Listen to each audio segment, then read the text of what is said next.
Olá, pessoal do sétimo ano. Estamos aqui hoje para mais uma aula de ciências e hoje nós vamos falar sobre o reino Fungi. Bom, o reino Fungi é um dos reinos mais diversos. Anteriormente, ele era classificado como representantes do reino Plantae, mas isso não aconteceu por quê? Porque eles não eram seres autotróficos, ou seja, eles não tinham capacidade de produzir seu próprio alimento. E assim eles foram colocados em um reino à parte, que foi denominado de reino Fungi. Então, esse reino é um reino bastante diverso, com organismos heterotróficos, ou seja, eles precisam buscar o seu alimento. Aqui nós temos seres pluricelulares, com mais de um tipo de célula, ou unicelulares, com apenas um tipo de célula. Nós temos mais de 100 mil espécies de fungos descritas até o atual momento. Eles são considerados, né, como eu já falei, plantas primitivas, né, porque algumas características parecidas, mas eles são aclorofilados, então eles não têm a clorofila para fotossíntese. E seus principais representantes são os mofos, os bolões e os cogumelos.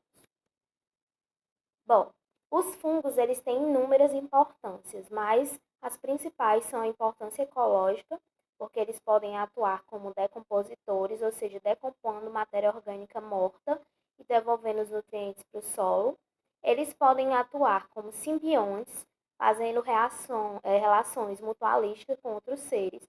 No caso do líquen, que nós temos aqui nessa imagem, a formação de um líquen.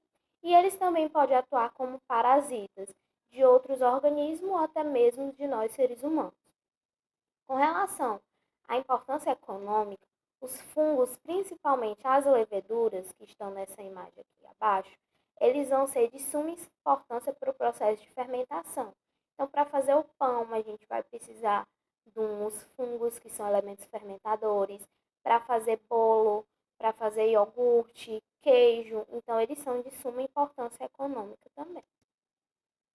Bom, com relação às estruturas dos fungos, eles, quando são seres pluricelulares, eles são chamados de seres filamentosos, ou seja, eles têm vários filamentos. E esses filamentos são denominados de hifas e o conjunto de hifas denominado de micélio.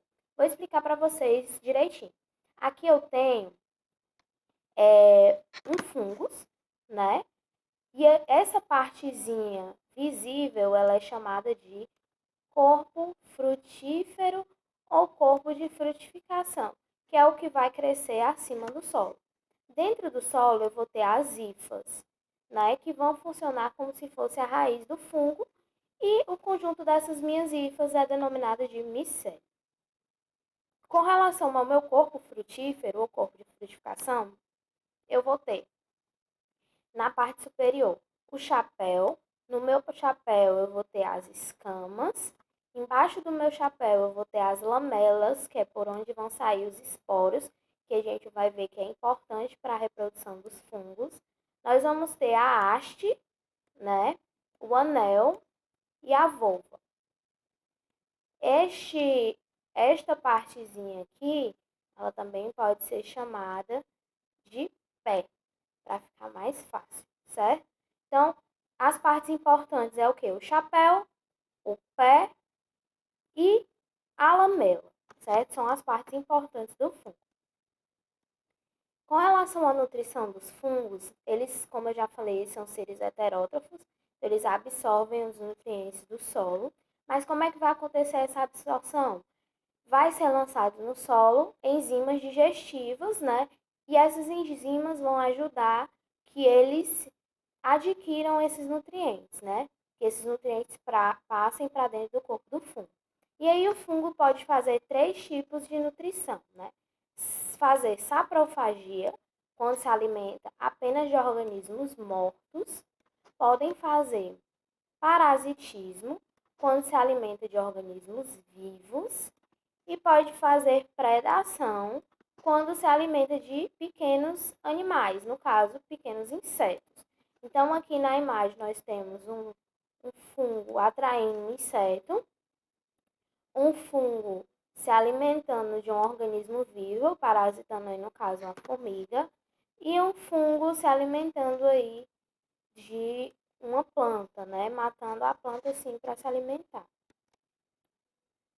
Com relação à reprodução dos fungos, eles podem fazer reprodução assexuada, que é quando eles não precisam de um macho e de uma fêmea, eles se autofecundam. E aí nós temos três tipos: brotamento, né, que é quando vai ter a geração de um broto, e esse meu broto vai se desprender para gerar um novo fungo. Nós vamos ter fragmentação, que é quando um pedaço do fungo vai dar origem a um outro corpo de frutificação. E nós vamos ter a esporulação, que é quando eu vou ter a liberação dos esporos, e esses meus esporos vão germinar, dando origem a novos fungos. E eles também podem fazer reprodução sexuada. Só que essa reprodução sexuada, ela está intimamente ligada com a reprodução assexuada. E aí, quando as duas acontecem juntas, a gente chama de metagênese. Aqui eu tenho, né, a reprodução assexuada e a reprodução sexuada acontecendo juntas. Então, eu tenho aqui a esporulação, os esporos sendo liberados, germinando e dando origem às hifas, né? E as minhas hifas vão se encontrar, hifas masculinas com hifas femininas, para dar origem a um zigoto, também chamado de zigosporângio. E aí, o meu zigoto vai começar a criar um esporângio para acontecer a mesma coisa que aconteceu aqui, a liberação dos esporos. Então, a parte sexuada está aqui dentro desse quadradinho e o resto é assexuada. Professora, mas o que é uma reprodução sexuada? É aquela que precisa de um macho e de uma fêmea para acontecer. Bom, e aí para terminarmos a classificação dos fungos. Os fungos eles podem ser classificados em Chytridium-micetus, Zygom-micetus, Ascomycetus e Basidium-micetus. Vamos ver cada um.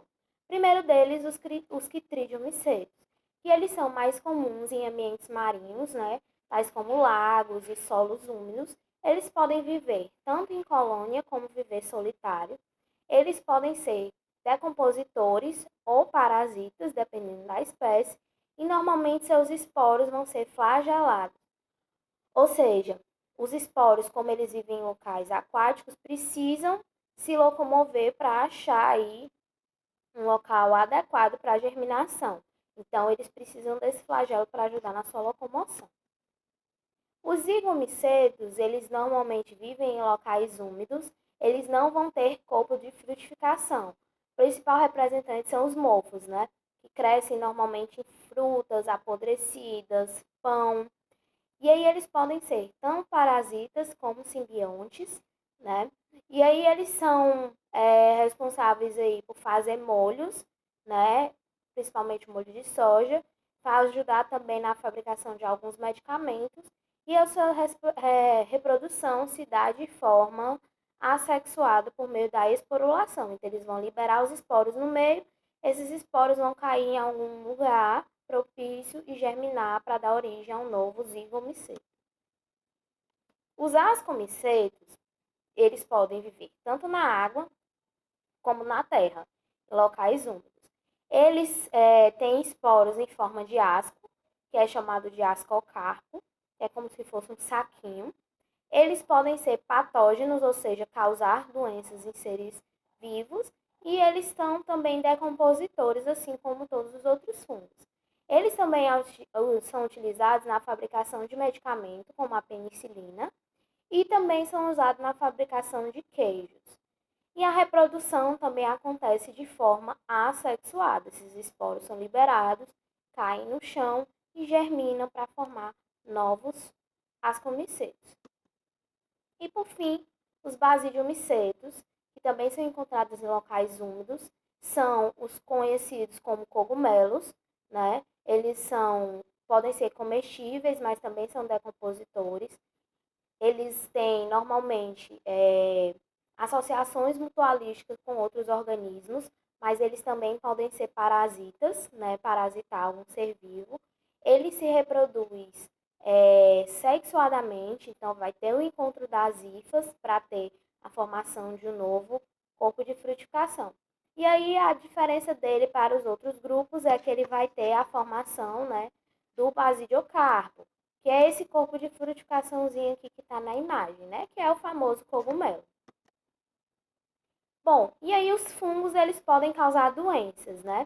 Então, a gente tem a candidíase, que é o famoso sapinho, que ela é causada pela Candida albicans, que normalmente dá coceira, corrimento e ardência nas regiões íntimas, principalmente da mulher. E o tratamento se dá com medicamentos antifúngicos. Nós temos também a frieira, que é quando a pessoa costuma andar descalço em locais onde tem muita areia, então está sujeito a pegar frieira por conta dos cogumelos. Os sintomas são bolhas e rachaduras nos pés, e o tratamento também se dá por meio de antifúngicos. E a dermatite seborreica, que é a famosa caspa, que é causada pelo Pityrosporum alveoli, que dá normalmente em áreas oleosas do corpo, né? Tipo cabelo, sobrancelha. Então, nós vamos ter nessas regiões mais oleosas sujeita a ter essas caspas. Os sintomas são manchas descamativas e vermelhas e a caspa propriamente dita, né? E aí o tratamento se dá com o uso de shampoos apropriados, cremes ou loções medicinais. Bom, vou deixar agora uma atividade para vocês, que é na página 154, 155. Então, por hoje era isso que eu tinha para passar para vocês. Espero que vocês tenham entendido. Qualquer dúvida, estou à disposição. Fiquem todos bem e até a próxima aula. Tchau!